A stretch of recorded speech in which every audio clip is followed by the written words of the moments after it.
Iki ir Birštono mineraliniai vandenys konfliktas, kodėl iki nepaliko Birutės ir Vytauto. Prekybos tinklo iki parduotuvių lentynose neliko Birutės, Vytauto ir Akvilės mineralinių vandenų. Nes nepavyko susitarti dėl komercinių sąlygų su šių gėrimų gamintoju, bendrovė Birštono mineraliniai vandenys. Šis sprendimas nutraukė 24 metus trukusi bendradarbiavimą tarp iki ir Birštono mineraliniai vandenys.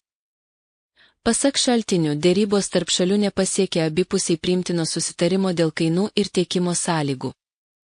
Dėl to iki nusprendė nebeužsakyti šių prekių ir lentynose pakeisti jas kitais panašiais produktais. Nuo gruodžio deramės dėl komercinių sąlygų ir nesusitarėme iki šiol.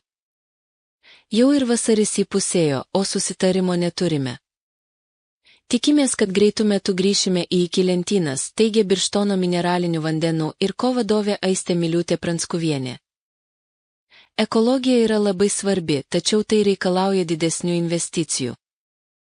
Suprantu ir mūsų partnerius iki, kuriems lygiai taip pat didėja kaštai, tačiau šiuokart mums komercinės sąlygos netiko ir kalbu ne tik apie kainą, bet ir įvairias nuolaidas bei kitas aplinkybės.